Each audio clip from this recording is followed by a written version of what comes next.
You may have noticed that while we were recording drum loops with push, the Novation launch key keyboard at your workstation was lighting up too.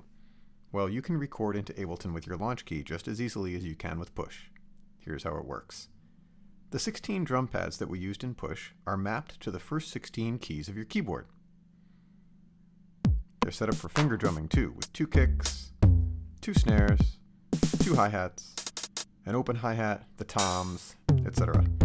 Keep in mind, all the drum kits are not mapped exactly the same, so the kit you selected might be a little different. Still, the people at Ableton have put some thought into mapping these instruments. You can customize them too, and we'll cover that later. For now, let's get to recording. This red pad is a record enable button for the first track. If your metronome is ready to go, you'll get a 1-bar count off and you'll be able to record. You can stop recording by hitting that same pad again, like this.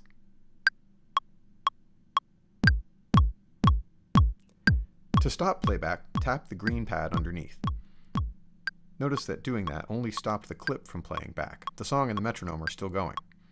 Check out the transport controls on the screen. In order to stop the song from playing back, you'll need to tap the stop button or the spacebar. Tap it again to reset to measure 1. Now notice that the pad is colored the same shade as the track header. In this case, it's tan, indicating that it has a clip loaded and it's ready to play. To play the clip again, tap it. Tap the button underneath to stop.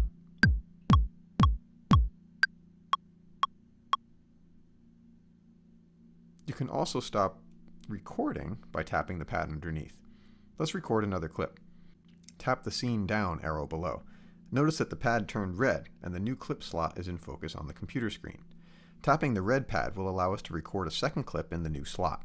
This time, I'm going to stop recording by tapping the pad below. This will stop recording and playback simultaneously.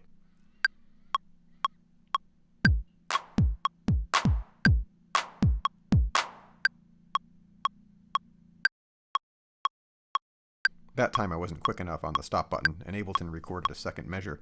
Hitting Ctrl-Z will get rid of that last measure recorded, or you could simply change the clip length to 2.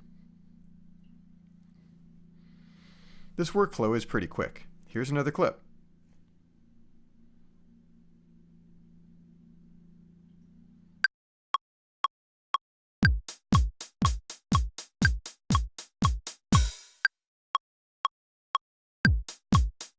To hear them all play back, I can trigger them using the scene button and pads.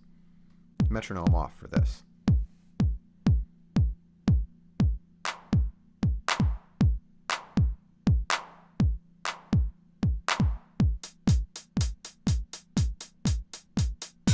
The launch key doesn't overdub like push does. That is, we can't layer snare on top of kick and hi-hats on top of that by default. Instead, we have to enable session record. It's right here on the screen. Let's do an overdub to one of the clips we have. When I tap the session record button, the count starts immediately and we go right into recording. I don't have to play right away though. Ableton is going to loop this clip over and over and over again, and whatever I play will be added to the clip.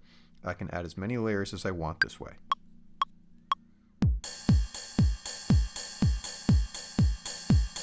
I'm going to record a few clips using the launch key keyboard, and you should too.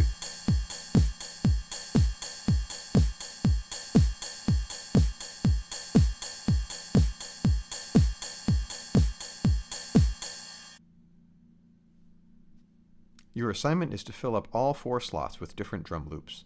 They can be 1, 2, or 4 bars in length, but they must be played in with the Novation keyboard.